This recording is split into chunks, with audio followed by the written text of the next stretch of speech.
Right, this is going to be another episode of Thorin's Big Brains. I've got two of my regular guests on this feature. I haven't been doing the feature as often because, as you notice, obviously the main sponsorship's gone over to the new company, Insight and Esports, where we're doing a lot of other things over there. Don't think you could have really missed it. Like, Monty was betting like $10,000 on Gen G to win matches and stuff. Like, all I say on that, if people don't know, by the way, spoiler, obviously they do ask us to do big bets to show, like, you know, that we're really confident or as a publicity stunt. Well, I did just say, like, in a way, Dynamite's not our money. We can't really lose on that because even if we lose, it would actually be hilarious content anyway, and surely like the hate watchers would just get a little kick, like they can actually watch Monty like blow 10k, like, you idiot, what are you doing? Like, so yeah, that's one reason I think it's pretty funny. But also, I'm still keeping the Big Brains thing going on the side, taking over those part of my sponsorship, because that's right, that is right, guys. I'll be fucking get the bag, and then I'll just get a smaller bag from someone as well, and be like, can I have a portion of the bigger bag? And they'll be like, I mean, I don't see why not. No one else has thought of asking for it. I'm like, yeah, any more bags going?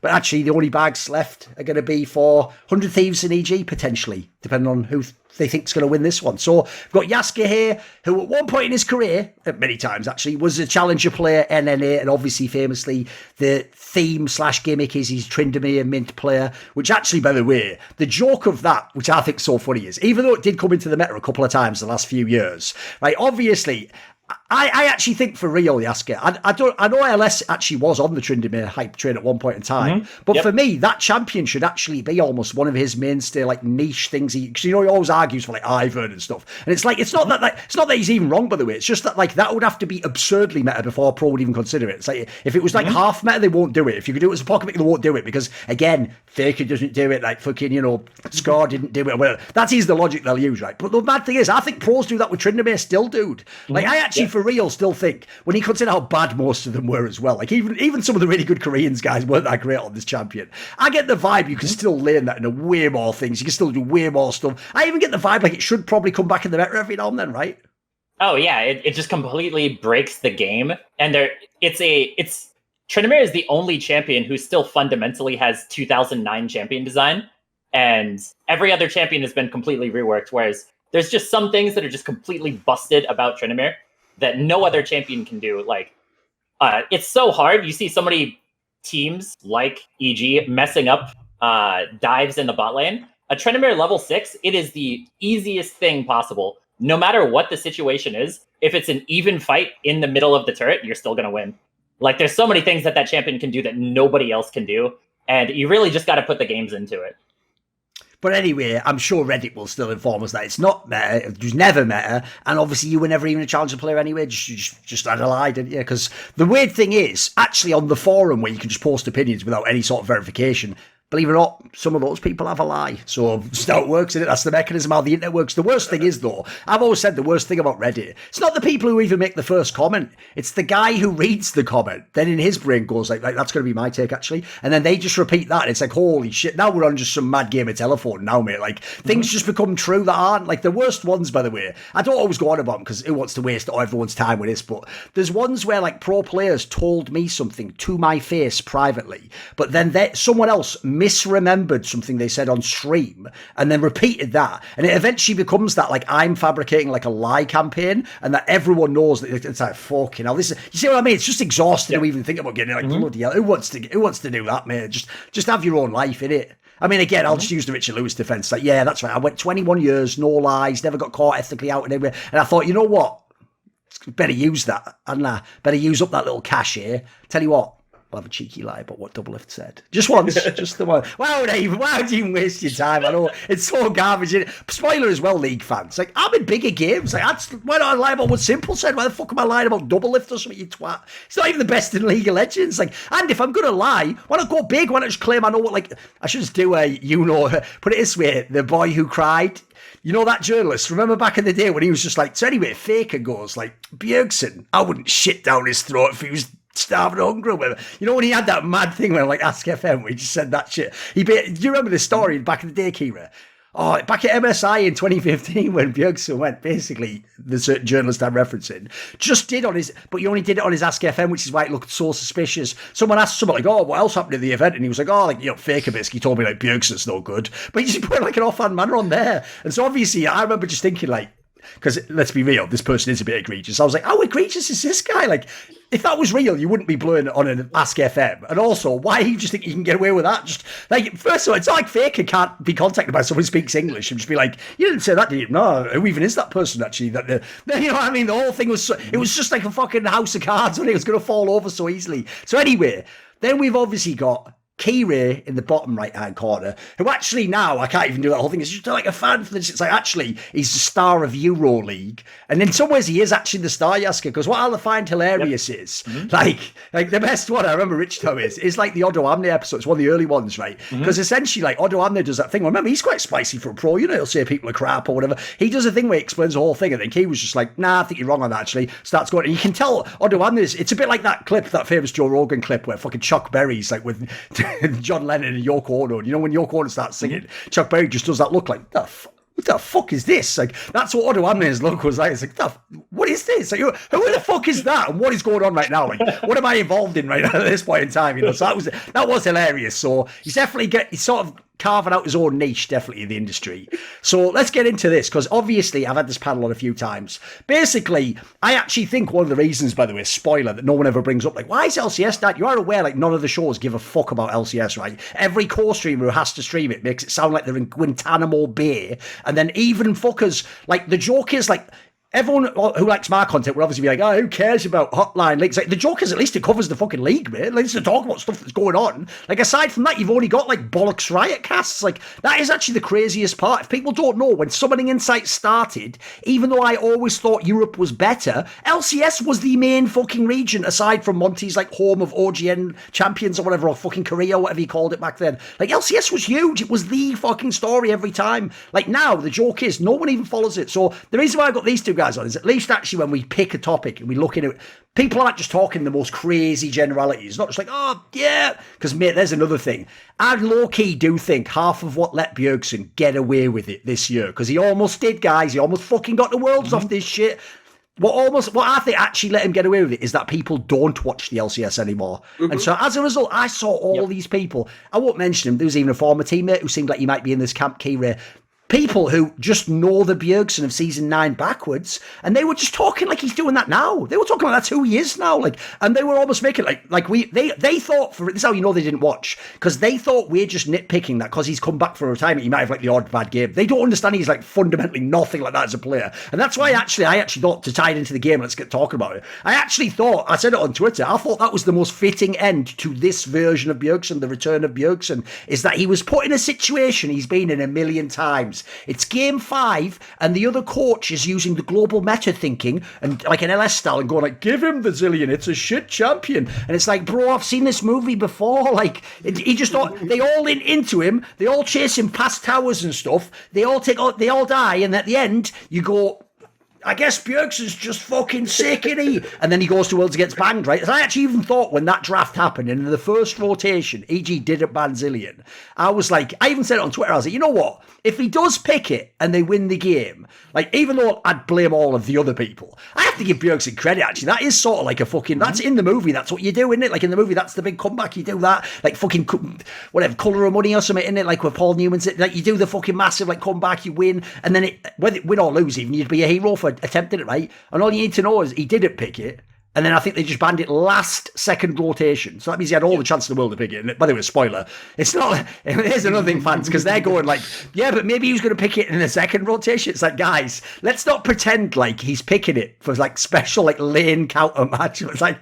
that's not even a thing on that champion. Like, the joke is, if you're going to pick it, you may as well just blind it at that point. Like, you know, like, it's not like it's a real thing that's played it. Because that's the other thing that always kills me. Every Bjergsen fan just uses like logic that never exits like the NA region. So, for example, they'll be like, what about people like BDD using it? It's like, even BDD doesn't play it anymore, you idiot. You've actually picked like the best player on the champion. And even he wouldn't play it now. It's not even a fucking mid lane champion, even like. So I thought that whole thing was hilarious. But in many ways, that was just like the end of TL for me. So obviously, look, we actually were the originators, boys. If people go back to the beginning of this year, this exact panel had an episode. We were on about Bjergsen. That was before Jensen came back. So I will say, low key, some of us are Jensen apologists. And so part of that was just like, right, while he's out of the mix, I'll get the digs in on this motherfucker. Like, we've got to play some offense here to make this guy look, sort of.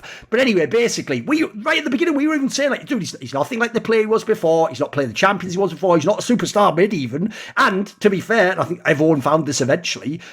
The other reason why saying, like, we're still top 3 or top 2, it's like, yeah, look how fucking shit mid lane is, though. Like, that's why I couldn't ever handle, by the way, the idea Jojo was like a monster. It's like, well, look at the season he came along in, though. Like, if this is like 3 years ago, I'll give you props for, like, what's going on with that role. So give us some thoughts. Obviously, they're not going to be involved in the playoffs. Let's just put Team Liquid to bed. So, Keire, what would you say about the Team Liquid experiment, whatever angle you want on this one? Because obviously it's over now. They didn't win any championships, no finals, didn't go to Worlds. Like, it's just a bust, isn't it? It's embarrassing. It's straight up embarrassing. Like, they didn't get help with Santorin being their jungler. You know, like, that is the critical piece. You know what I mean? And jungle. And when I think of super teams, and I think of the super teams that, like, failed, it's usually because they skimp on the jungler.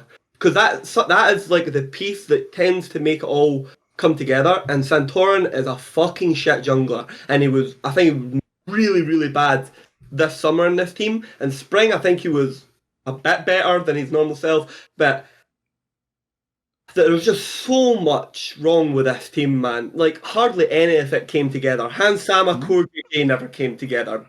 They bought the fraud Bjergsen angle, and so they had, like, the idea of a star player. Like, Bjergsen plays hardly any of the matchups out, like, properly. And NA, where, like, people are being passive as fuck.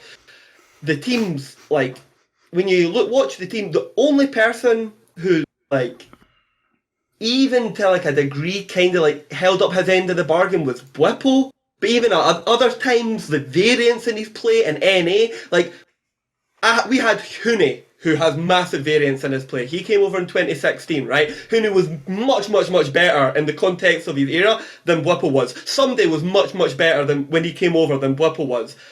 Whipple was a good player, but the top lane pool in NA isn't some fucking insane, like, masterclass that the LPL is, where you've got all these counter matchups and you can't just pick whatever you want. Whipple had the biggest champion pool. He was supposed to be playing out the majority of the matchups the best, but they couldn't facilitate a top lane style, they couldn't facilitate a bot lane style, and their mid laner was way in his twilight years.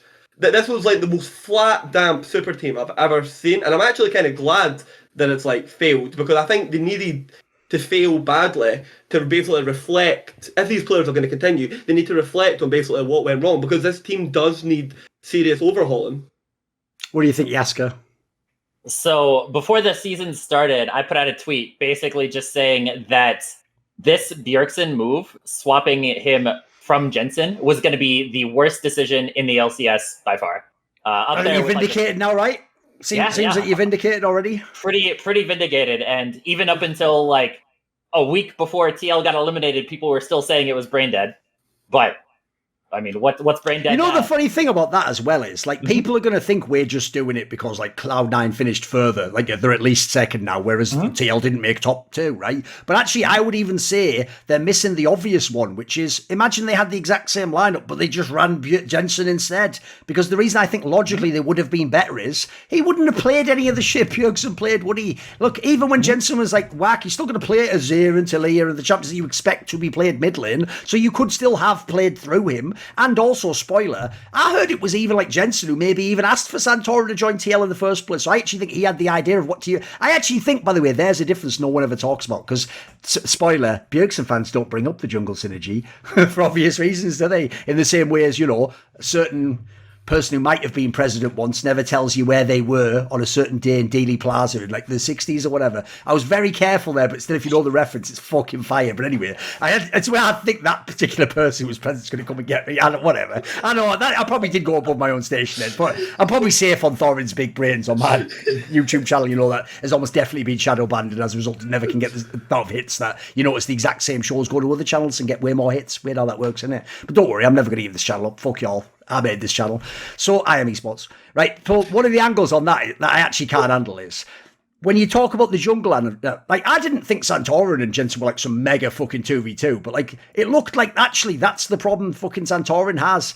I think if you look at his career, when is he really good? It's when the mid is actually someone who maybe is less of a star than him, or like an equal name. That's why PoE was the perfect one, because they must be partners. They're on the same level. They even probably like respect each other the same. They're sort of like similar, like a lot of players at loads of second places and stuff, like usually on the second or third best team. That works. I actually think the reason the Bjergsen one is whack is because everyone told me he's a shot caller leader. I get the vibe he just says fuck all to Santorin, just leaves him out there in the wind, just blowing away, and then Santorin meanwhile is waiting like, Daddy, like, what do I do, Daddy? Like, and I think he actually wants someone to tell him, like, come now, like, go away, like, don't come in, like, come in a second when the jungle comes, shadow him. Like, I think he would want someone to tell him what to do, mate, because as you say, every time Santorin's in second best team, you're like, yeah, he's pretty good actually. And he's always getting like, oh, he's second best jungler on the all pro list or whatever. But every time he goes in the top team, the same thing happens. That's why internationally, every TL fan knows, like, when he went international, it was like, fuck, I can't even bother. This is never going to happen, is it? Like, we weren't even hating. It's like, just know where the guy's limits are. So that one was an obvious one. I do think that did play into the Bjergsen. They had no synergy.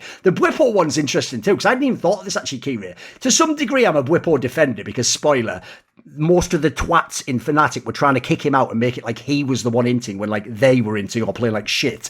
And the Fnatic fans, before the stupid stuff with his fucking girlfriend, were always just fucking targeting him and always making he's just garbage because he just died sometimes in top lane. But I always thought that's exactly right. It's just high variance. Like some games use Mega and obviously won your games out of nowhere. The problem is in NA, he didn't do that as much. Like he probably still was like 50-50 or whatever. But I would also say, I think the ints were more egregious because it's like he'd go and like split push. And by the way, remember, NA doesn't already deal with split push. He would still fucking like die and get caught. And you were like, holy shit, dude. I actually thought you'd smurf in this regard. I thought it's exactly where you dominate those games. And then also, I'll have to say this. This is the craziest part I hadn't even thought about. In NA, it's pretty much a weak side region. Even all the best top laners are the weak side players. So actually, you would think you would smash the game.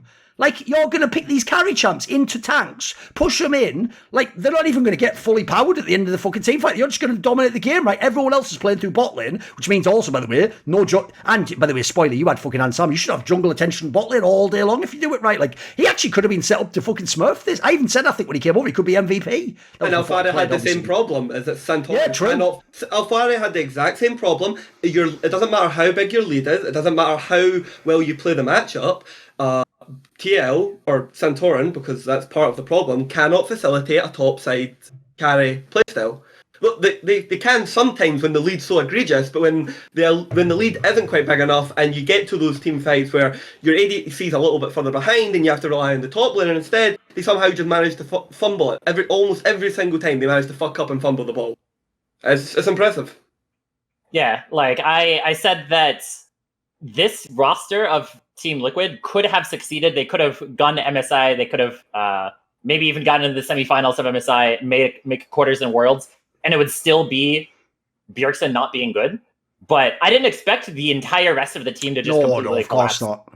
Like, this team could have still won with Bjergsen being in his current state, but just no other pieces look good. Like, it doesn't make sense how Hansama Core JJ just isn't doing anything. Why Bwipo is just not completely smashing everything. Like, Santorin was kind of always a question mark, because also, when has a jungler ever looked good with Bjergsen? Like, he's supposed to be this massive, super OP shot caller, but he's never had a good team with macro, and it seems like him being the sort of star on the star-studded roster, that it kind of fell to Bjergsen's general means, as opposed to anybody else sort of really carrying anything in terms of controlling the way that the games would go. Because who else do you have? Like, Hansama wouldn't really control things. Core JJ, like, maybe. I haven't seen him. I don't know about him being a super support who's going to coordinate everything and basically play the macro game by himself. At least right now. Santorin is definitely not going to do that. Bwipo can't really do that from top lane. Like, I think that not a single person who thought that Bjergsen was going to be good this season ever watched his streams. Like, just watching his point of view streams and watching how he would pilot the champions, like Quirky, for example, it was just egregious. Like, it was really, really bad for what you would expect even a low-tier LCS player to be. And I played against him multiple times in the season coming into it. I played him a ton with jungle, and like, he would play Lee Sin and not do the basic mechanics, not know where to be on the map, not know macro, in ways that I wouldn't expect any semi-competent pro-level person to do. And mid lane, like there was just no pressure there. I didn't feel like I was being punished for anything at all. I mean, you look at the Game 5 draft that got them out. He was playing against Sylas and just counterpicks himself with Galio. It's like any other top-tier mid laner, do you think that they're going to, in that situation where they have counterpick themselves? Like, how much confidence do you think that he even has of himself as a player? Because the fans of Bjergsen have more confidence in Bjergsen than Bjergsen does. Yeah. As a team, if you actually go and look at the state of the other teams, that actually tells you how bad this roster really is, because it isn't like a region where there is like a TL of 2019. There's a very there's a very polished team that knows its identity very well. I would actually say 100 Thieves have been worse this season than they were previous season. I'd say the C9 rosters twice has been in complete disarray, and only got decent in playoffs. Literally, exactly. Only in playoffs. Exactly, and then the same. And when people say, "Well, C9 got good in playoffs," well, TL can get fucking good in playoffs too. So, get good. Like, fucking, your excuses are like fucking piles of dog shit. I just do not understand when you look at this field how you fuck it up this badly. This summer split was for the taking. It was an absolute for the taking. It was one of the easiest runs to just play 3 winning lanes, it's not even like it's some crazy fucking macros required here, where you've got the old CLG teams of old where they might fuck you up with some macro shot calling. They let you literally just show up to dragon fights and you play front to back and you have the best players. It's literally the most simple version of Legends that is required, and they still fucked it to degrees that was completely and utterly questionable. Yeah, you know, the other thing that everyone forgets as well is they're going to tunnel on the EG series, right? Dude, they almost lost to CLG right before that. CLG had them on the ropes, and that was just sadly, anyone who watches CSGO knows this is a massive factor in CSGO. That's just where, you're the one with no experience and you're nobodies. There's a reason it's called Cinderella Run. It usually ends, doesn't it? It doesn't have the happy ending, unfortunately. Most so that was just one where it's the same as the XL one against Fnatic. It's look, it's obvious which one was the better team. It's just one team couldn't hold their nerve and fucking close the series out. So the joke is, TL could even have been busted way earlier than this. It could have just been out in 56 and no one would even care. They could have been busted out on Thursday at 3 p.m. with 70,000 people watching. It was really close for them to lose at that game 3 it was, with nobody watching. What kind of an end of season would that have been? Oh, that is one of those, it ends like this with a whimper, not a bang. It's one of those, fucking hell. And also the joke there is, Steve could just have paid everyone, $10,000 to watch or whatever to get the viewership, couldn't he? Obviously use the money for something reasonable. 70,000 is nothing. What you can sell that sponsor activations of that. And then, by the way, I don't really care that much, but it is funny, that thing that Monty pointed out. Because every team, because it's in NA for Worlds, and obviously they've got all the fucking big playoffs coming, every team's going to go to Worlds and activate all the sponsorship activations. So the joke is they're going to make these fucking players probably go anywhere. That's the biggest iniquity of all. Even Bjergsen doesn't deserve that, although spoiler, he probably does because he's getting millions and millions and did fuck all. But the idea you have to go, and even worse, you think you're not going to see the other players there. Of course you are. You're going to see fucking Jojo or something, and you're going to be hello. And you have that crying under the laughing. This is hilarious. I love sponsor activity. It's just whacking it. And even better, by the way, are you ready for the best part? Fans are so stupid. Every fan's going to come, oh, so sorry you aren't in Worlds. I wanted to, they're so dumb. They'll bring it up every time. Because they'll think they're commiserating with you. It's everyone said that to me now. Please stop mentioning that I didn't make it at Worlds. But I'm here essentially, my joke, selling hot dogs or something. Hot dogs, popcorn, get your popcorn. That's all there's left to do with it.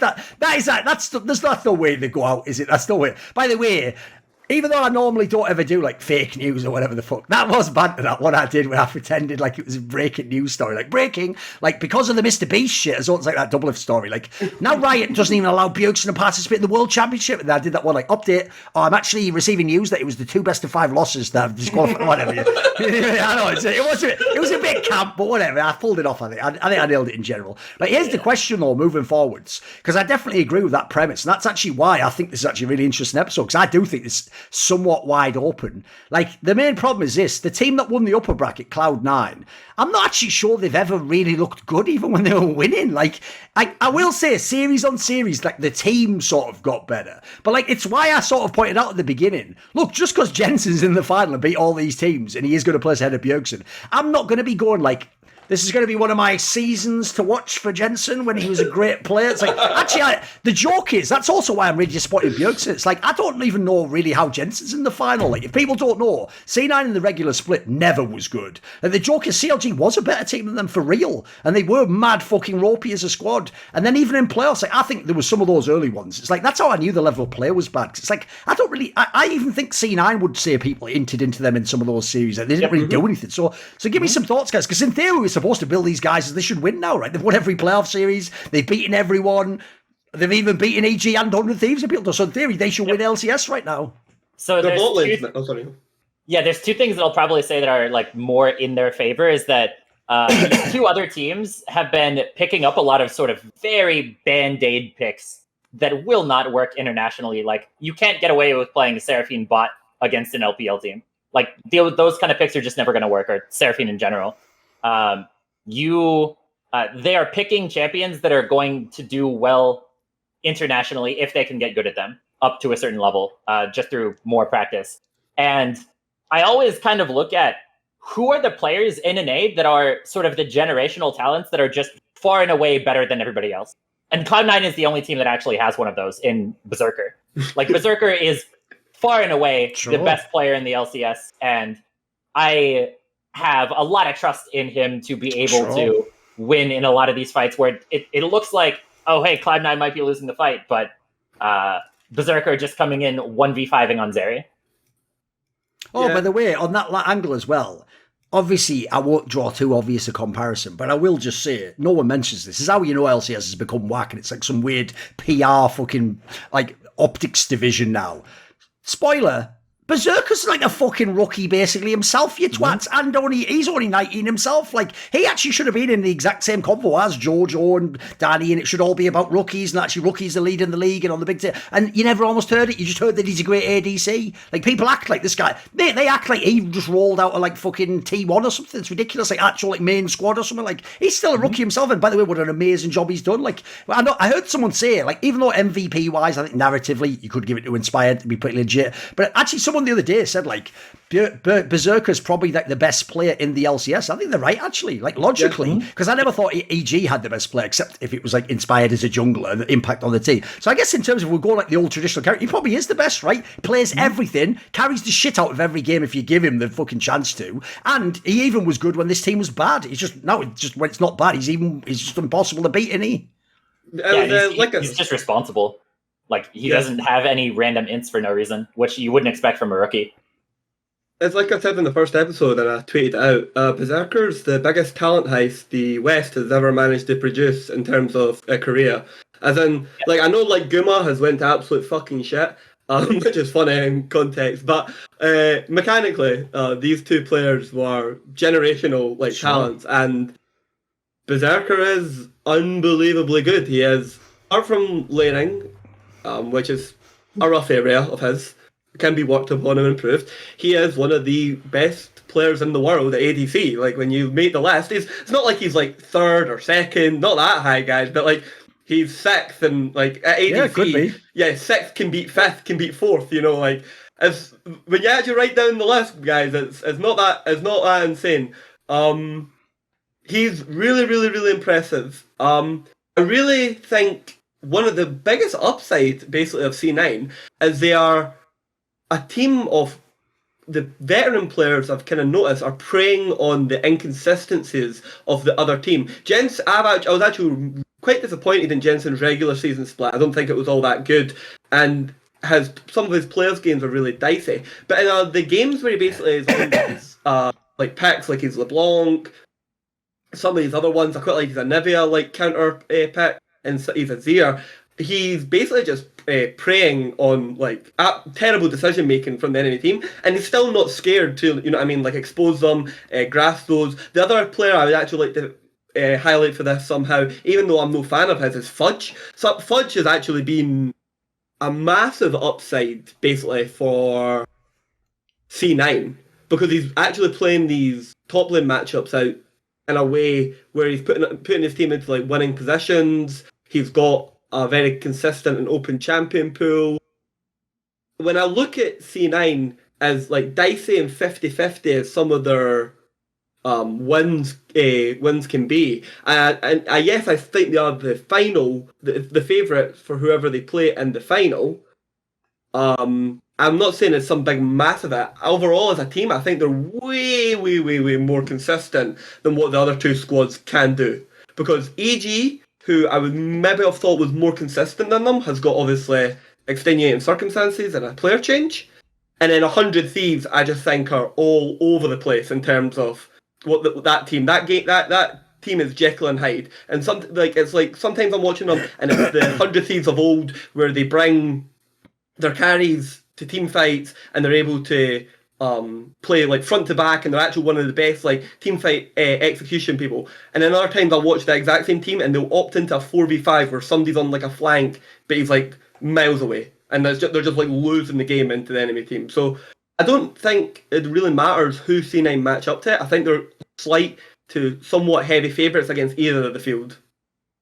Okay, what's your sense, Yasukeh? Yeah, I would also say that Cloud9 is probably the favorites, but there's two questions. Like, one with 100 Thieves is that they could just show up and be the good 100 Thieves that we know that they can be. It's like, we've seen them in a bad series when they're obviously just kind of running it down into Cloud9 before. I don't think that series is going to exactly play out the same way. It could still be a Cloud9 victory, but I don't think that 100 Thieves is going to show up and be that bad twice in a row. Like, that was really bad how they played that game. And Cloud9 didn't even play that series very well, but 100 Thieves, their level was just way lower than what it should be. And then EG, like, they shored up a lot by their new AD carry that they subbed in with Keire, like, much more better in the meta, and somebody who plays all of the champions and is hypothetically told to have been like a top 80 carry in Academy. And as long as you don't have somebody who's constantly getting caught out and being irresponsible with their gold as an 80 carry, it's still possible for EG to win. That if you just have somebody who's very basic, like, it's something that I talked about last season with the old EG when they first brought in Danny, is that you had 4 veterans and then Danny. It's a kind of a similar situation now to where I think that 80 carry is the easiest role to slot in a new person and not really mess with too much of the dynamics of the team. That being said, they also have to play all of their training before was in this weird non-meta style that was focused around not being able to play the meta champions in the 80 carry role. Whereas now all of a sudden they have to learn meta. That's one kind of question, but overall, no matter who Cloud9 faces, they're probably still going to be the favorite. Although a 100 Thieves series could be a lot closer if they become better.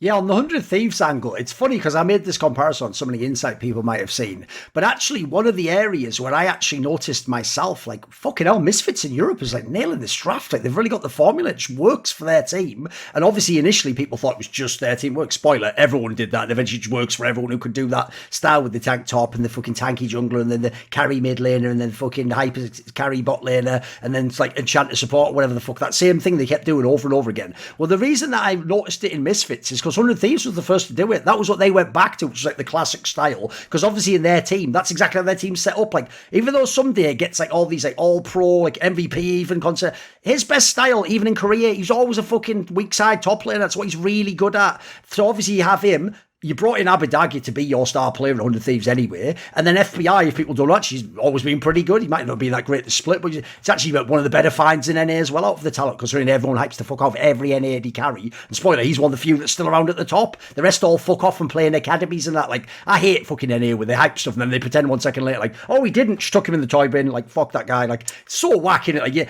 when people's careers go down, they just disappear out of sight, don't they? They don't just go to the second best team and the third best team.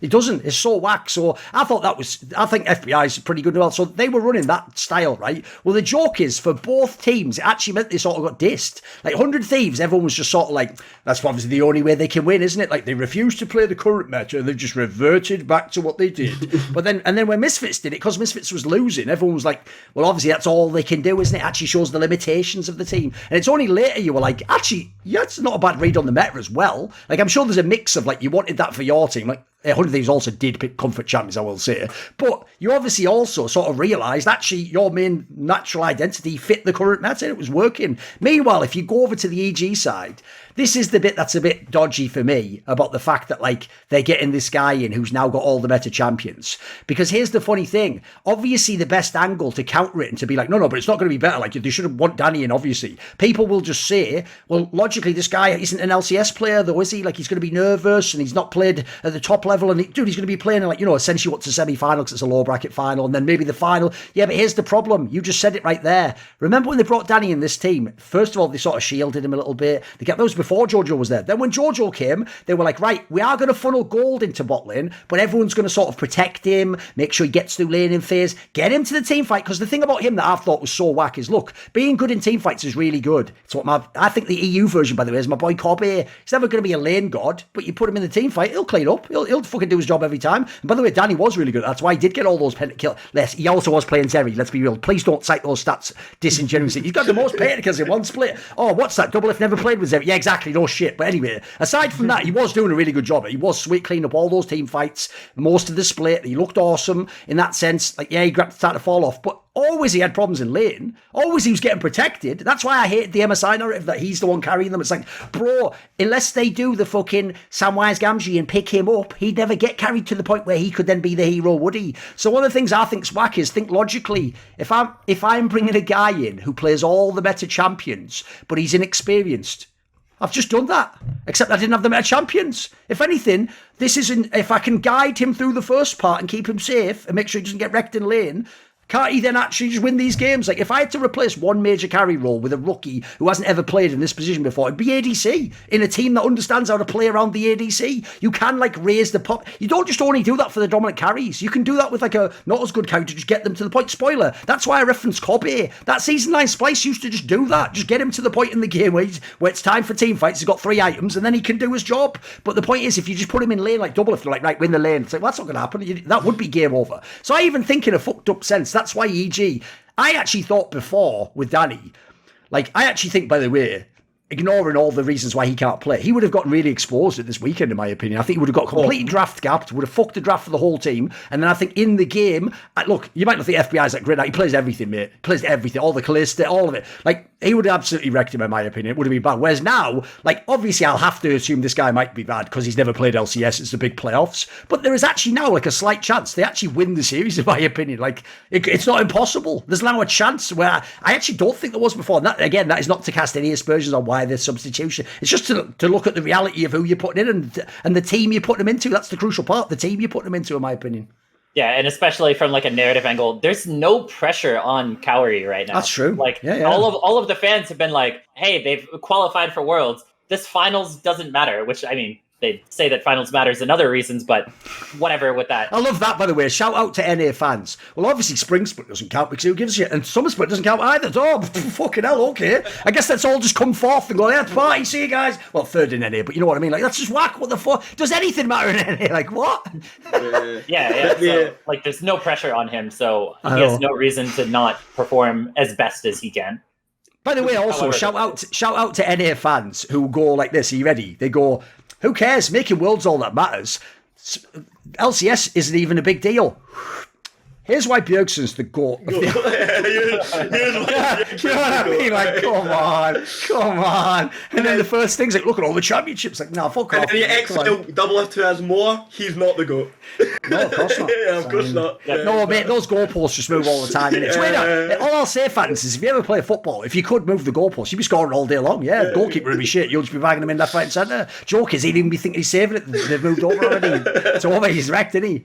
So, okay, what do you think on this angle? Because I know people won't. The sad thing is, I even feel like people don't want to discuss this. People have, like, lightly referenced, like, in an optimistic way, like, well, he does play, like, some of the champions, and, he was on their academy squad, so he could be. There's nothing. He also is their academy ADC, for fuck's sake. That's the other thing. If he was a complete normal, people make it sound like this guy is flying in from Turkey as we speak, and he's, like, never played, and it's like, who are you guys? He's their academy fucking player. And as you said, I even heard, I can only go off hearsay for this, I don't watch academy, obviously. I heard he was even one of the better players, and he actually was looking good in academy. I mean, I can imagine why. If you look at his champion pool, it seems like he's what you'd want as an ADC. It's really the only thing that really, like, fucks it is, like, synergy with Vulcan playing out like the matchups. Yeah, he's going to have none. And then if you look, Vulcan was playing like these roaming supports, like the Bard, right? That enabling that style is like is that you have to play like a weak side solo ADC, and you have to like wave control and manage the wave and not open yourself up to 2v1 kills, 3v1 dives, and whilst your like support's fucking off and trying to win other lanes.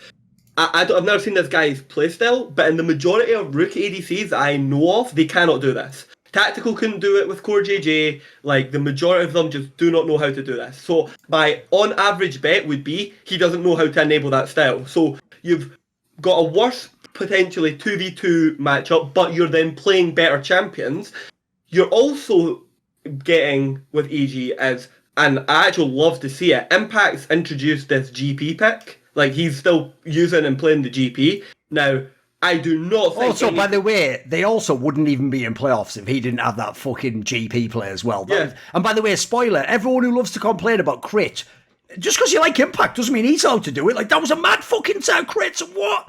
Like, the joke is Riot Games won him in that fucking match. Like, it's mental, wasn't it? So the crazy thing is well, I'm someone who still believes GP should still be in the colloquial meta. That he should not have like exited like at all. There was actually no. It was like a shadow nerf, as LS would call it. It was like when they nerfed E on Camille and she just randomly like left the meta, and then everyone figured out she was still. I mean, isn't part of the problem that also a lot of people, to be fair, like not very good on the champion, right? Yeah, but like the weird thing is like Blipple plays it like very consistently. He bucketed it. Somebody can play it to level consistency. He doesn't play it. It'll be nice because somebody can contest Impact on the GP, so you don't have to self ban it. Yes. But do you want to expose yourself that early and as 100 Thieves? Like, there's so many layers that have been added to this draft cake, and the only one that's kind of really been pulled out for EG is the fact that like the Roman supports are maybe not going to be as open. But now you've got like, so let's just say you're now going to be able to threaten with the Callista. You're now going to be able to threaten with like the Zeri.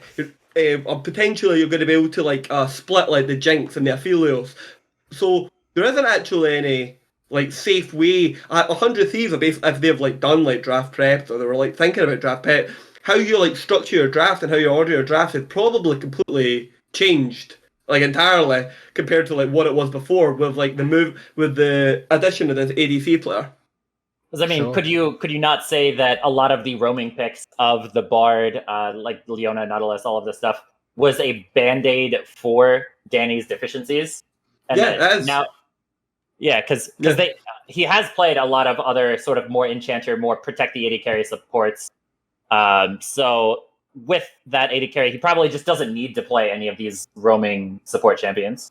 Yeah, he doesn't need to, but I'm saying it's like that's like you've taken out a small slice like the draft pie that they probably didn't need.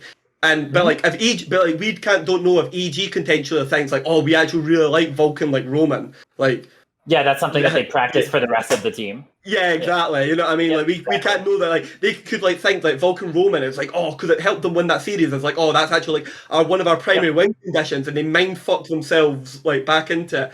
The other really interesting point about this is, and it's there has been no solution to this yet. I have noticed in EU and the LPL, so no one's figured out a solution to this. If you have weak side split top laners, so you both your top laners are playing like tank, like Sejuani and Ornn, nobody has figured out a solution to the Trundle Sylas dilemma, where you self-pick Trundle and then the other person picks Sylas and then steals the Trundle ult, and then your fucking like tank just turns into caramel because. And like basically, so the only problem is I don't think C9 plays Sylas. I don't think I've seen Jensen play Sylas at all. But I think maybe he played it during the regular, but I don't think he's played it much. And there's no prio. Like there's huge prio on it in EU. I don't think there's that much prio on it in NA. I might be wrong, but I don't think so. As in like the only people Evil Genius play it obviously with JoJo, but I don't think Abadagi plays it. Or has played it. Sure. Maybe I'm wrong. But like that was just like a little thing that I've seen that could affect how the Sunday Impact matchup is going to go out. Because if they split with tanks, do you then also like, You know what I mean? With the ADC's ban and the ADC pool being pinched and the support pool being pinched and this perma ban on Senna, like how much of that is going to go through and how much is going to be left open that affects like these types of matchups? You know, one thing that's wild, because I was even going to, on a lot of my past shows, like there was that one I did with Best Damn League show where the joke was I sort of like introduced Neon because he wasn't watching any much. He claimed he watched a bit, but you can tell he watched barely any because he was like shocked where I just revealed to him what the current champ pool was of the teams that aren't the top two, basically, where it's like they actually are handshaking like Seraphine versus Misfortune and like Broken Jinx. The ADC plays Senna. You're all thinking, oh, isn't that brilliant one that like Targamas does or like Spot? No, the ADC plays Senna. That's how many years ago we are. It was like, to me, that was like an alternate dimension. But the interesting thing is, obviously, these teams, maybe even the Cowrie team, but especially 100 Thieves and C9, they actually are playing, in theory, the real meta. Like, they actually have the real champions. So actually, I wonder, do you think, will LCS be as big of like an ADC / bot lane meta as the other regions of the world have? Because most people would say, like LEC, for example, the joke is it does feel like actually the draft decides who wins in terms of who gets what on the bot lane. And in fact, I even think that's where, I touched on this before, I even think that's where people like Yamato maybe even actually would be underrated. Like, they sort of knew when to give up the Yuumi and then when to take it away. And when that like fine dance they did allow them to get things elsewhere in the draft. So do you expect that if we have 100 Thieves as Cloud9, will this be more of like a traditional bot lane meta? Is bot lane OP in NA? What's the situation, guys? Yes, it's Double Lift has left his mark permanently on the region. The better ADC team and the better team enabling ADC, if you can do it, will win. Majority, like look at CLG with Luger, like they were like stealing wins left, right, and center by enabling overpowered front to back ADC team fights. And until objective setups become more advanced, like the team coordination becomes more advanced, ADC will just rule the roost because it is the most consistent form of damage, and front to back is the most like basic building block way to win games of League of Legends. And it's like a quick fix. Play around bot is like one of the quickest fixes. It's one of the tied and tested strategies, and right now it's a really good bot lane meta. Yeah, because I mean, you have drag prio, but then also, like, if games are always going to go late because nobody knows how to close games out or be really aggressive on other sides of the map, like, it's just always going to come down to these late game team fights where you have who is the better AD carry putting the damage out and not getting caught. Oh, absolutely, yeah. Yeah, so just like a note, there was no prio on Sylas between 100 Thieves and the 100 Thieves in the C9 game, just so, but like Abadagi has played it in like the past. Yeah, last time that Jensen played it was in a loss to 100 Thieves in the regular season. Yeah, so but I wonder if that will maybe get introduced. One thing that's really important, actually, I would say, because obviously, like everyone looks at the ADC and they're like sprouting out damage. I actually think the support pool is uber interesting here, and something that a lot of people aren't really picking up. You have obviously Sven, who is an experienced bot laner, but not in the marksman role, obviously in the support. And I'm really, really surprised how well Sven is playing a lot of these like enchanting supports. Yeah, he has like some like fuck ups, and sometimes I feel like he forgets which role he's playing in lane, but I really think Sven really surprised me how well he carries Berserker in lane with like trades and his positioning and how consistent he is with his like CC selection and things like that. He's a little bit dicey around objectives and can sometimes get caught standing out. But then you characterise that with the other two supports. You have Huhi, who's been one of the best supports in the LEC for quite some time. He's got like a really, really, really deep champion pool. They are one of the best like execution like bot lanes at playing out like matchups. Yeah, the 100 Thieves bot lane probably was one of the massive big contributing factors to their loss. They didn't play all that well. They like threw like a couple of games, like who had that Amumu game where he only managed to like save it in like the second half with the big ultimates. But I think a lot of these teams and how well the ADC will perform will be characterised by what their support player can do for them rather than just like the ADC themselves. I think the support players and what they get and what the different teams, how they prioritise the different picks, like the Yuumi, Lulu, like Nami, like, oh, you know what I mean, Enchanter, like which order you prioritising them in will make like a big difference to the ADCs.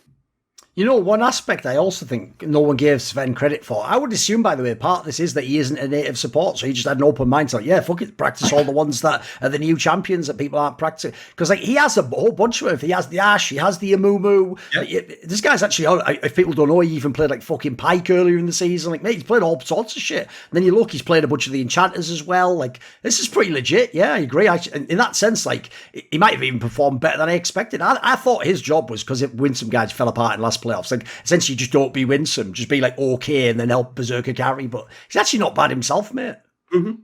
Yeah, no, like, can any of us honestly be surprised that Cloud9 didn't do well in the regular season? Because like they had so many different role swaps, like mid role swap to top, AD carry role swapping to support. Like they even had that thing that's just Jensen's career for the last 2 years, Keire, which is he can never just have his whole team for all the games. Yeah, exactly. He even started that one with King was there. It's like, fucking hell. You know, they even had like that. They just blew a bunch of games early. So like, no, in general, like that team, it was another one that was work in progress, right? Yeah. Like we can't be surprised that Cloud9 right now is performing about at the level that you should expect looking at this roster on paper. If not, they're still performing a little bit poorly, but they're still leading in it. That's why the ultimate irony of all, dude, is last year's summer split, because TL with Jensen did exactly this. They started the split because of that whole Alfari drama, and then they just in the playoffs got better and better, and they were in the finals. Now they lost that one, but like that was actually the same shit was going on. So it also makes me wonder, like, it's fair play to these players because it's actually hard to turn it on. I know I talk like, you know, for that extra do it, like we've got these great, still hard. Like even that point you made earlier, here's the actual way I would shade into the Bjergsen like playing in would have been season 11 as a like jungler / at the end of I'm sure in the off season he swapped to mid and he was coming back to pro play. When you were talking about playing him in solo queue, and you were saying he was making all these like terrible decisions. He didn't even know like, what to do as Lee Sin, for example. Like one thing I would say is this. I think the most misunderstood concept in games is what everyone spams the term in Counter-Strike is game sense, right? Because they think game sense just means like if you paused the game and calculated like the Terminator, you know, you'd know like right, a target selection here, like I'll go here and then I would move to... It's like intuition is what you really mean by that. What you mean, it's people think it's like, no, I've learned the game to this level and I'm smart and I know. No, that's like game knowledge. That's like your planning. That's like decision making. I actually think game sense is the idea. It's almost like the full on impression of what's happening from your sense. It's just as that data comes in the cloud, you just get a vibe of like, right, I should go here, I should go there. Well, the problem with that is it is fleeting. It's not something permanent. You're not just born with that game sense. You don't start day one with that and end with that. And they act like you do, though. And they act like once you reach a certain level, like you say, that you can never go back down. You definitely can. That's why ring rust is something in esports, in my opinion. That's why if people ever retire for a couple of years, even some of the greats, they come back and they're nothing. It's not even like everything's gone in their game. They're just nothing though. Like if spoiler, like I even think there's certain people in like top games, they're still decent, but they just don't have that like insane game sense they had at one time. Maybe that was like the years where they were into it the most, or the game fit them, or they were super driven, or maybe they just tapped into something almost like an artistic vibe and a current, and then later you just don't have that, or you're not the same person, or you burned out of the game or whatever. So I will say that's where taking that year off was mad dodgy. And that stupid angle fans took where they were like, yeah, but he has been practicing jungle. It's like, shut the fuck up. And secondly, when's he ever going to learn how it works? Like, have we ever made proof of that? Like, just winning some solo queue games doesn't really mean anything. And also, just to tie it back in, if you got, this is what's beautiful, because what you got to do here, Keire, I know why we're messing up, because if you know my style, I don't try to use cheap tricks in debates or whatever. I just basically make my case and I make the other person make their case and then we'll see who wins, right? But what I should do is do the Richard Lewis on Twitter. You don't just go straight in and reveal your hand. It's like top trumps. You got to fuck with them. Like put the mini trump out there. So then they go like beat you with a 10. You're like, I've got the ace dick and take all your shit. You know, if you don't know how the game works, that's how you be an absolute prick, but it's also the strategy you win every single time. Straight fire. So anyway, when you do this, right, what's hilarious is what you should do is you set the Bjergsen fan up, you go, well, why was he so whack if he's, the GOAT? And then they'll say stuff like, well, he had a year off and that. You go, yeah, Jensen had a split off. He just came in the summer split, mate. When it's harder in theory to come in the summer. Spring, everyone's had the off season. You practice, you got your new team, you've had a boot camp. This guy came in without even the real roster in the summer. Yeah, he wasn't good, but by the end, he's in the final, though, isn't he? It's like, mate, that makes it actually look easy. You joke. that makes your argument look shit. The joke is the more you make your argument as a Bjergsen fan, the better you make the Jensen one. It's actually wild, isn't it? So it's fucking wild, isn't it? Niski did it too. So we have 3 mids who took some time off, and there's one outlier who didn't do the performing. And by the way, because I do like to tease people on the like bullshit tweet I'm going to do if something happens. I mean, a lot of them haven't happened, so I also like to say it in case it doesn't happen so you get the joke, right? So here's obviously the bullshit angle, because it's just going to be a classic fact. You know I love those the best, Keire, is when you pick the fact carefully. I'm a master with it in CSGO with Zero, by the way. I've got all his fans regged. You get a fact where obviously, in a way, you are inferring, like, he can't be that good, can he? But you just state the fact, you're just like, he's lost 17 games on this champion. And they're like, so you're saying he can't play this? So you're saying that, and what's great is you are in a way, that's obviously the implication. Because you're not, you can also make them look like they're absolutely just spewing, like they're just off their fucking chain, like you idiot, like hyperbole. So what you say is this, are you ready? You just say, if he wins this split, right, so when he wins the LCS, if they win this championship in particular, you just go, do you know what Jensen's been able to do post 2017 that Bjergsen could never do post 2017? Win a title without double lift. Who is the real GOAT? Because that's why it's genius, Keire. Because it's a fact, it's inarguable, and the best part is I'm simultaneously putting Jensen up, and then I also flip it so like double lift's the GOAT of LTS as well. So it's like I get it all in one go, one tweet, and I'm even saying, but I'm not even saying that is what I think. I'm just saying that's like a question. Because obviously the other question, like if you don't know in CSGO, what I would do is I'd show like, you know, say who never made it past like, you know, top 8 in a major. Is he your GOAT or something? Just say it like that, some shit, you know. Like that, obviously, that wouldn't even invalidate it for me, but I know how these morons think, so I try to use their own mind against them, you know. So I'm definitely going to go with some bullshit angle like that. Because I have to realise, I'm only starting to realise now, like, he actually should win the LCS this time. It's actually logical they would win. What's really scary is now, it's not so much as fraud's too hard, but I've had a lot of my stock of, like, Core JJ as a player has really kind of decreased a lot. Like, Tactical was not a good player. He was dog shit, right? So I give you a pass on that. But not making the Hans Sama like lane like work out, and basically like if you're Core JJ and I give you Hans Sama, and I give you a version of Hans Sama that's like, it's not amazing, but it's still pretty good. They couldn't even like execute, like there was those games during playoffs where they had like 40 CS leads and they couldn't tell the rest of the team what to do and what fights to take. By the way, one thing that's really weird, because you actually said obviously something I often say, but I was told, because I said it on some show, I got the fucking angry DMs. I was told by some teammates that like story that he doesn't talk from years ago, and like, you know, in the modern day he does, and that Hans Sam was talking about here. It's worse, because then dude, it's like, it's what if he's like a mute. Or like if he's like some fucking classic old style movie where he's just like the fucking brute with the big muscles who's really silent and like mysterious, and then obviously Core JJ is just like the fucking Rapunzel. How can I ever get through to this mysterious man? Oh, what is he? Yeah, that'd make sense. That'd be some sort of it was hard to be. If he's just saying to you like, "Hi, oh God, I speak English. Here's what I'd like to do. And I think we should do this." And we're very good. I was the MVP many times. I agree. I concur. Let's go for. Oh, we're just shit. We're just actually fucking garbage. And obviously we must have had a million convos about it, but it ain't working. And what's weird as well is, like, why does no one else talk about that? You can tell from when they made the team. I mean, spoiler, that's the reason why Jensen didn't get to be the ADC in role swap, if you remember that story. They were so horny for Hans Sama. If you don't know, by the way, I'll drop another little gem. Even though G2's like, we chose Flacken over Viper and Hans Sama, it's like, you might have chosen him over Viper. All I'll say is this. You sort of just said that when you knew you couldn't get Hans Sama and he was going to TL for more money and you'd already locked it in. Like, I heard basically that A, he was sort of like, I'm going to America anyway. And then B, I actually told people this about Rogue and Mad Lions. They had the gall, after all those years of abuse to G2, to go privately, yeah, we're already selling 20. Yeah. Literally what everyone claimed Carlos did, that he never did, by the way. That was never actually a real thing. But yeah, that happened. So in that scenario, I thought the whole reason you bring in this team is to have this guy be the main carry. And then I think at one point in time, you could tell they just gave up at one point. Like, it just doesn't fucking work. Like, that's not even at the end of the split. Like, it doesn't work. So, I think that's why even they were playing Seraphines and shit, weren't they? I know. That's why I think Impact's like, as I said, I tweeted that out. That's why I think Impact's mega, because we're now talking about Impact has been one of the best players in LCS, an enabling player, a facilitator player, unbelievable rock that can usually, in most metas, play at an international level for 5 different LCS teams. Almost 6, if you want to like go back. But in the modern era, we're talking 5 different variations of.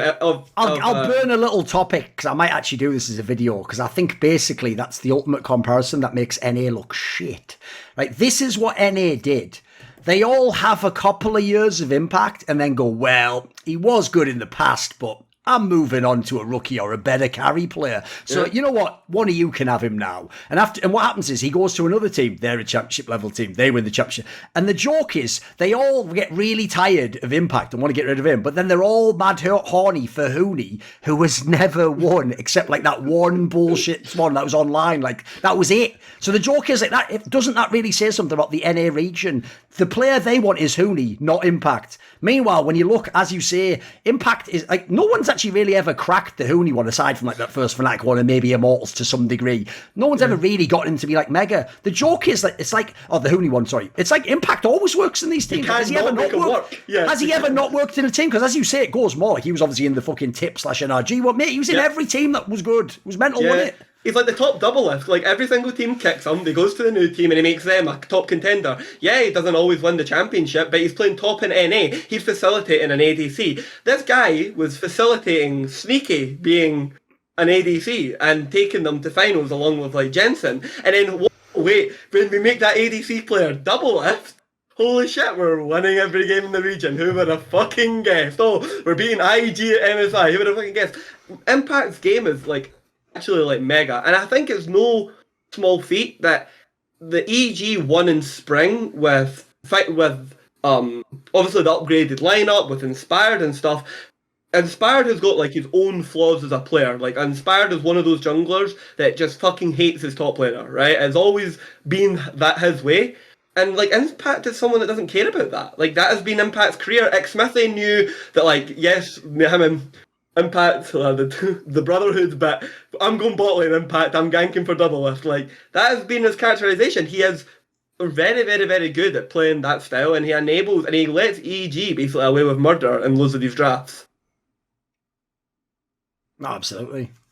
I just think that's an example. I mean, basically, it's also, I should also tie it in, it's also like the ultimate example of that thing I always say in LEC of like, stop just saying all rookies are like better now than the veteran and we'll just get better inevitably. Like, the point is, and I always use this line sparingly because it's just obviously a fire one, innit? Like, the joke would be Impact has forgotten more about top lane than most NA top lane starters will ever know. That is like the level that guy's on. Like, and also I'll even say, I don't think his level even drops for NA at least. Like, as the people know, he's the guy, even if he has a whack split, he's always going to get it together in the playoffs. He's always going to have like 2 big carry games that do something for you. So like, no, I agree, it's just money. It's just the part that I think is confusing people is that, as you say, he is still not the star player. He will always be the facilitator. But what's silly is the other teams pay the millions for the star players and then they don't put these guys around them. Like the joke was, that's why the biggest waste also wasn't just Impact. It was all those years of somebody on the shit 100 Thieves teams. Like, mate, you actually really wasted like what, that could have been a second Impact, by the way. There could have been 2 teams that were like super legit. They could go international, all sorts of factors. And instead, it would just be one. It would like be like TL or maybe Cloud. There'd be like one NA team that gets it together. Spoiler, usually with Impact, and then all the others just fall apart. It's like, oh, I can't believe Hooney and Haunter didn't win Worlds. Shut the fuck up, you idiot. Shut the. Yeah, I mean, imagine what the Cloud9 roster would have looked like if they kept him on for another year in 2018. That would be interesting, like, right? They already made it to semis. Like, they would definitely still make it to semis with Impact. Then could they have beaten Fnatic? Who knows? Yeah. No, I mean, at the time, obviously, everyone again was loving the rookie. Like, oh, who cares? It's licorice, baby. And then the joke is like, I just want to take them like Bill and Ted. Like, hey, come here. We're going to go like 3 years in the future. Like, oh, it must be sick. I bet he's like MVP or something. Like, nah, can't even get on a fucking team now. Even shit TSM wouldn't sign me. Like, fuck, you know. And if you notice, by the way, just like contracts and all their other little sweethearts that they love, my other one I had in Johnson. Remember when he was going to be the god as well? All these players come along. Golden Glue was another one, obviously. And the joke is, like I say, they're so like fucking two-faced in NA. They don't even let these guys gradually go down. You just go from contender to like mid-bottom feeder, and then if you're unlucky, by the way, they don't even let you go to the bottom feeder. They just put you like, and you're in my academy squad, and you're my Slaven academy. Like, you just disappear into the black hole of academy, you never come back. And even worse, you have some coach on talk shows like, he's really good in academy, say no one watches it, and that doesn't help anyone. That doesn't help anyone. Yeah, I mean, look at Tactical. Like, he does not belong in a contender team. Like, the only reason that Team Liquid didn't go to groups last year is because Tactical just completely sprinted it. Yeah. And now all of a sudden, like, he's on TS, like the 10th place squad. That was one of my favourite signings, because obviously everyone knows I thought Tactical was shit anyway. When he signed with TSM, when they were trying to fix the team, I was like, this is too good.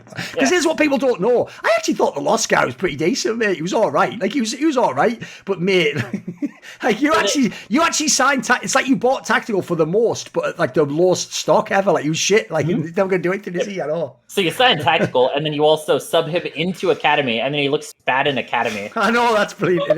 Yeah. Because the other bad thing that's mad about that is like, spoiler, the other reason why half of them are like, and you know, in Academy he's doing great, because the joke would be like, I'd obviously go, well then put him in the main team. It's like, oh, I don't want to do that. It's like, yeah, you're just trying to sell him, you can't. And the joke is even TSM's tagged him in Academy, haven't they? It's like, well, that's the point now in here. He's just gone, isn't he? He's just done.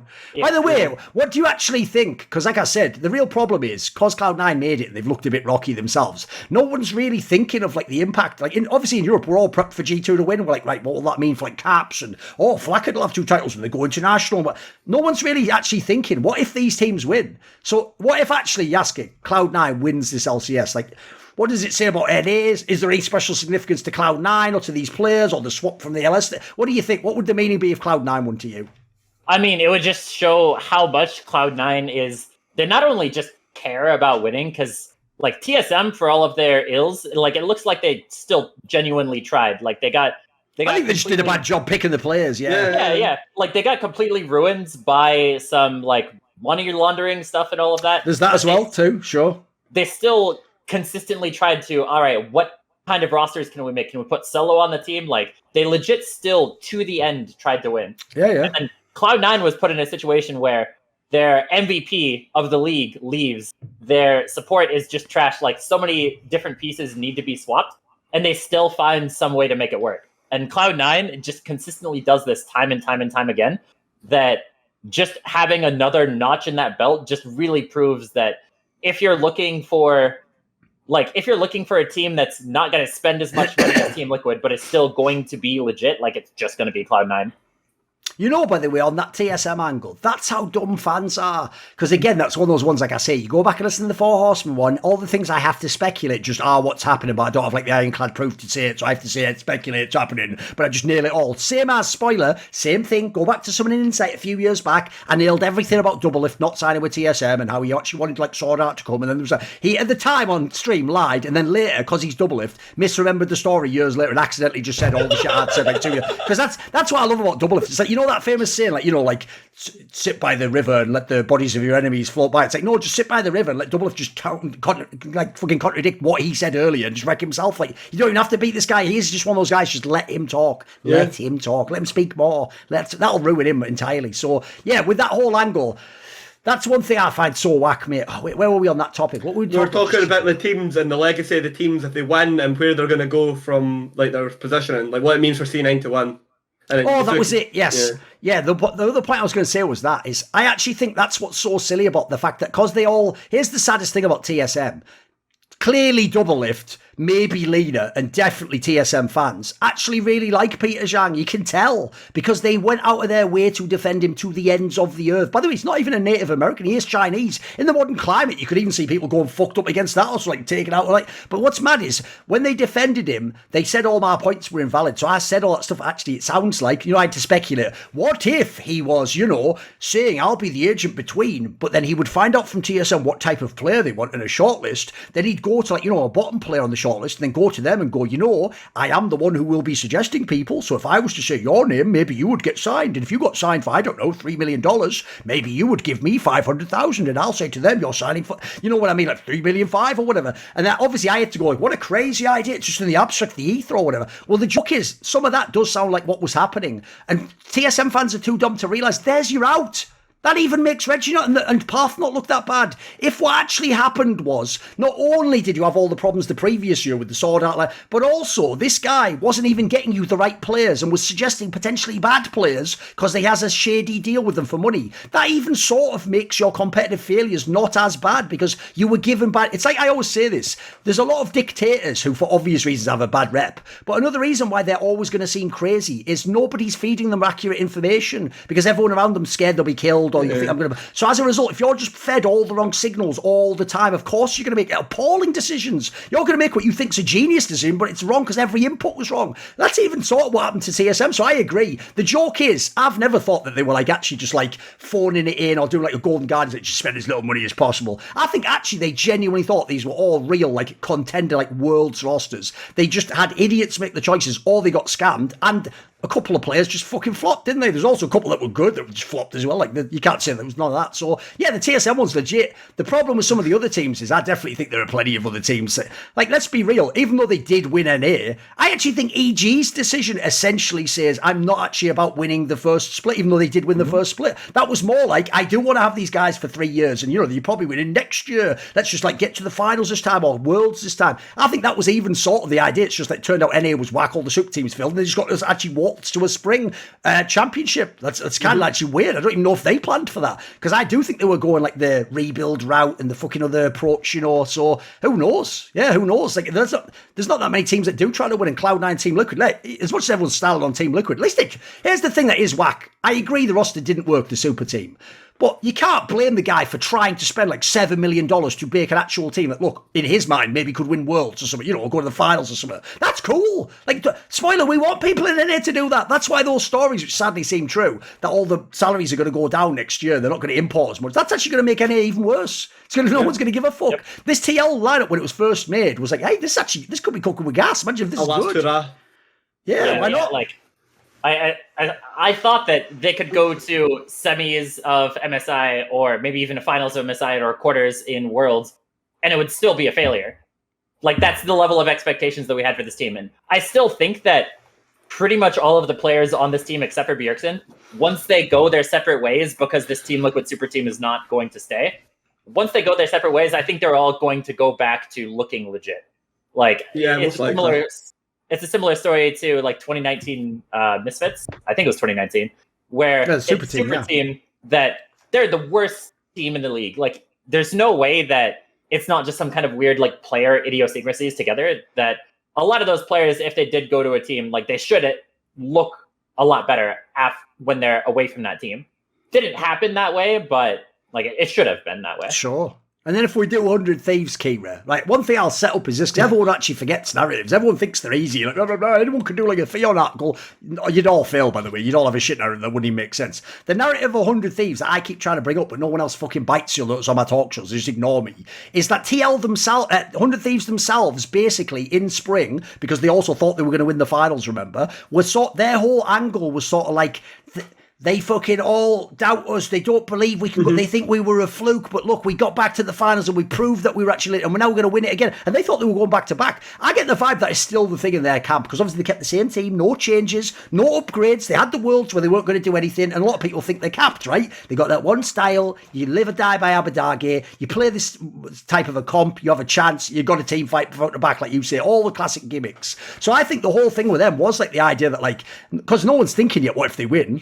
Obviously, again, no one's actually projected forwards. I think that myself, what would happen if they win? If they've won and they've been in three finals in a row, won two of them, even kept the same exact lineup, let other people get... In a way, I have to give it up to them, right? That's pretty sick. It's a little era, you know? It's like a little... yeah, it is. It's not as good as like the TL and TSM runs of... the TL run of old. But it's it's pretty legit, right? It's a very, very legit run. It's actually... For the same lineup, it's actually one of the best runs, holistically, like ever, if they do end up making this final. The other narrative that I like to point out as a Jensen lover and believer is Jensen, with Bjergsen's shit placings, Jensen has now placed better than Bjergsen on the super team, better than Bjergsen on the super team, with a worse version of the super team. Okay. Because that was the counter. If you ever brought up one, now Jensen's got two titles. They were like, yeah, but he played with the super team and like double it. You know? Yeah, that's true. That was the angle, wasn't it? So Jensen made back-to-back finals of his versions of the super teams, and like game fives almost in both or something. Bjergsen doesn't know what a fucking final smells like. He'll never get to know what a fucking final smells like with this team.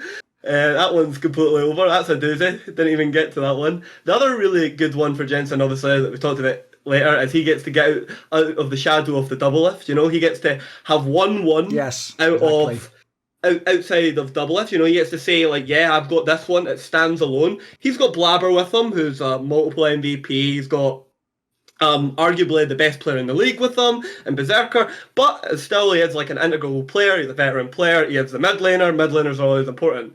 And obviously, you have EG, they're going for back-to-back. EG's going for back-to-back titles. They want to be one of the dynasty teams. Like all the great teams before them, most of them all have back-to-back titles. Can EG put themselves in that pantheon? Yeah, they've got to change the ADC. Will they be joining it? I don't think so. I think they're the team that's going out most likely in third. I think we're going to get a run back of 100 Thieves in the final against a different opponent. But that's what lower bracket games are for. They're there to prove your mettle. I would actually say those teams. I actually think EG's got more mental resilience in the close nail-biting games, particularly because they've came through that lower bracket, that grilling lower bracket themselves. And I'm not sure how teams that like pull themselves out like 100 Thieves did versus TL sometimes can go into like a death spiral where you just end up like continuously playing worse. I actually agree with the Yasukeh though. If I was to bet, I would say 100 Thieves will play like better across the board in the next two series. I think they'll play. Yeah, like to sort of go further into your sentiment of what it would mean for 100 Thieves to win would be similar to how Dom won when they had won Worlds, and then the next year they're in the finals. It's like, oh, hey, we're going to build a legacy. We're going to be the new SKT. Like, you take all of the narratives that people were giving it that Dom won, and that's basically what 100 Thieves is currently looking to do right now. EG, at this point, they're just like, hey, we're in Worlds. Like, nothing matters anymore. Like, there's no expectation that anybody in EG is giving of, we're gonna stomp these fools. We're gonna be the back-to-back champions.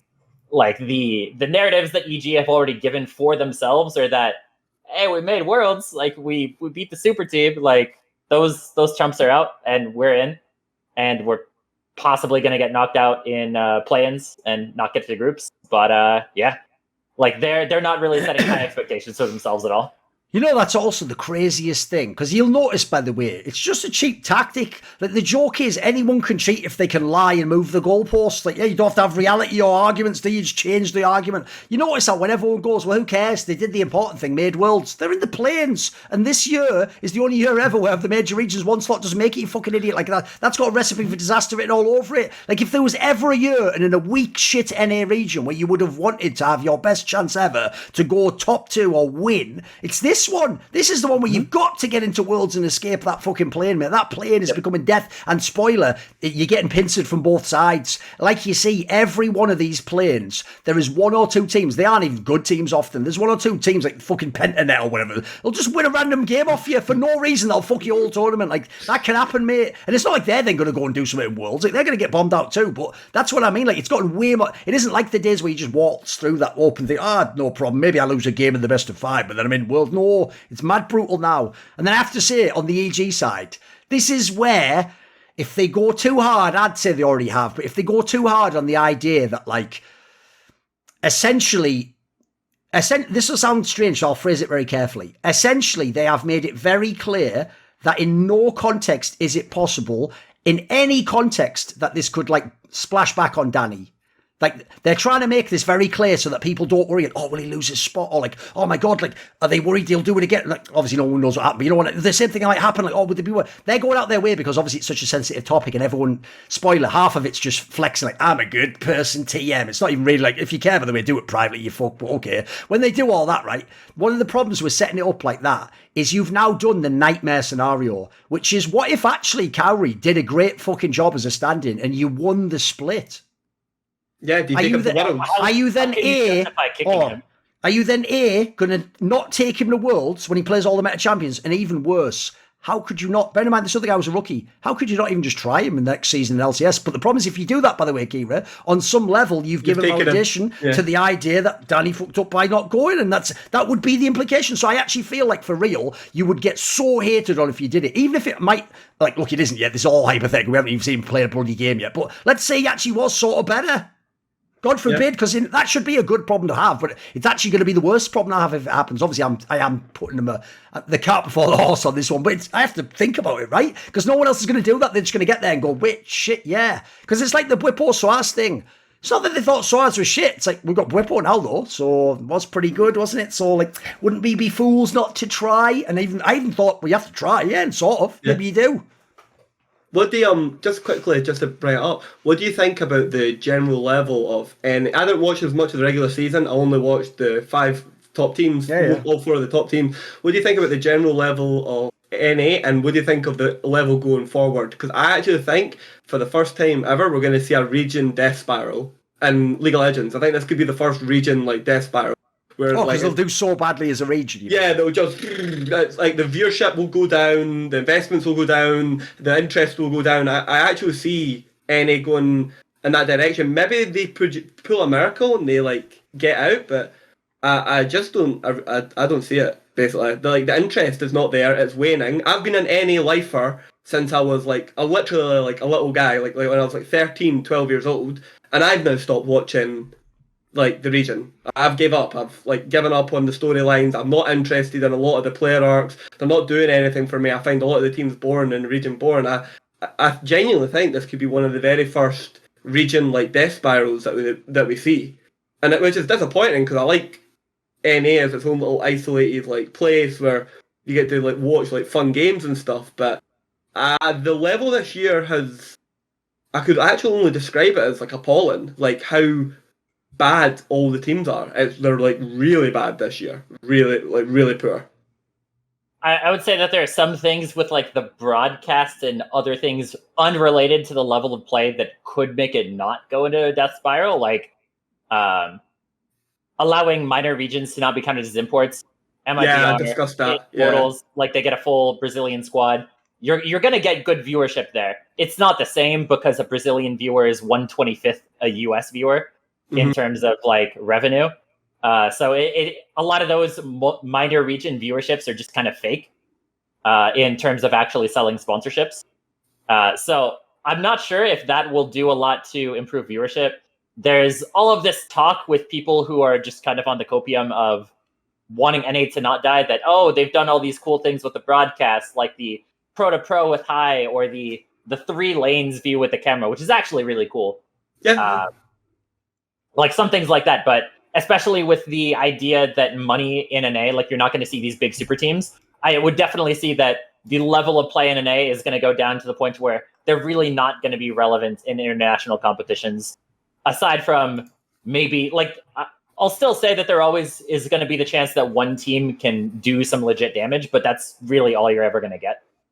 I actually think this really was the year where, like, NA was appalling. In the past, right, I always thought it was mad overrated in the early years of League of Legends. Like, even through to, like, the prime Doublelift, Bjergsen, TSMs, those are still quality. You notice I was the only one who ever, when Cloud9 and them came up in Season 9, I was the only one who would make a case for the TL team before they did the fucking MSI run and all that. Because essentially I was like, look, they have all these really good players, don't you? They have one style of play, but it's not terrible. Like, if you can get to that point in the game, they can win, can't they? So the problem is, I always thought in past years it was overblown. Like, basically, it's like people say now, it's only like the mid and bottom teams were appalling. It's like the top teams would still have, like, for example, they would have, some of them could have contended in LEC. Some of them would have been absolutely playoff teams. You know, like the third best team might be a playoff team if it was like back then it would have been Cloud9 or so, TSM or something. So these teams were all legit. The problem is the last few years, I do feel like every year the actual level goes down. Before, they were just stylistically capped. They just did the NA RAM, right? Then it was like, that just essentially shows like maybe like your team understanding and macro doesn't make sense, but individually you can all play in the lanes, you can all win out. That's why, you know, you send everyone there, you send these guys there. They actually can look average sometimes, or maybe in the weird gold meta instead of playing in challenges, the analogy goes. You don't know what you're doing in that meta. Like, actually, you're looking like an idiot trying all these super pro moves that don't work against worse players. But I have to say, the thing that gives it away to me the last couple of years, and especially this year, that NA has to be utterly fucked, is just look at the meta. The meta. Oh, God. The last 2 years, it has been absolutely indistinguishable from the East. Like, especially, by the way, roles like top lane and jungle. Like, you would just have these whole metas in LPL where people just murk everyone on Italy and it just wouldn't even be played in NA. Or, like, maybe my boy Dardoch would play it for 2 games or something. You know, that was about it. And then this split especially, that's why I go on and on about the fucking bot lane one. It's like, boys, bot lane is so OP, you guys just don't play it. That doesn't make sense. When things are OP, it's like in Europe, you want to get the OP to win the game. In NA, it's like, this is OP, but I don't really know how to use it either. So, like, I'll ban it when I'm on that side, and then you ban it when you're on that side. And they were doing that. Like, people just handshaking bans. It's like, what the fuck is this? And then, like I said, when you're in a world where, if you go and talk about any other region, the MVPs are the ADCs. It's like fucking Viper and fucking Ruler. Like, these are the gods. And then you go and look at NA, and it's like some of the biggest players are playing Seraphine. Some of them are just like, I could pick the odd Ezreal, maybe. It's like, what the the hell's going on here? Because that almost implies you're like skill capped now or something. Like actual players aren't good enough, which is crazy. That I never thought that would ever happen, by the way. That players just aren't good enough. Look at EU's AD, like the top 4 ADCs in Europe would come over and they would almost all be better than everyone not named Berserker. And even Berserker, like they would have massive advantages like over him. As in like they would have like aspects of their game where they are more elite than he is. Like, know, on Best Damn League show, because obviously we want him to be in LEC, I was trying to make all those angles as to why Neon could come. The joke is, if he really isn't going to go to a good team, any NA team, they'll be able to be the MVP of the league if you sign him. Especially because he's just a front-to-back team fighter. Like, dude, he'll carry that league. Yeah, sign him. That is the scary thing, yeah. He would. Fair enough. Yeah, so just wrap it there. Have you got a final point? That's what I was saying about EG and 100 Thieves. Like, they have all of these Band-Aid picks that just... There's no way this is actually going to work, and this is just because your players can't play anything else. Whereas Cloud9 is the only team that's actually playing something that actually could potentially do well, which also goes back into my point that there's only really ever going to be one good NA team.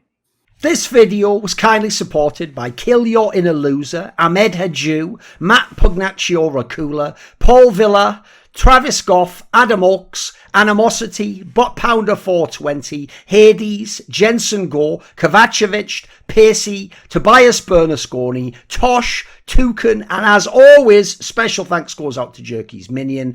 Do you want to suggest a topic or a guest for my shows? Would you like to ask a question in my Patreon AMA? Maybe you want teasers, find out who the next Reflections guests are or upcoming talk show guests. Do you want to take part in one of those long donated discussions with me? Well, if any of the above or more sound interesting to you, put your money where your mouth is. Join the Illuminati today via the Patreon link in the description box below.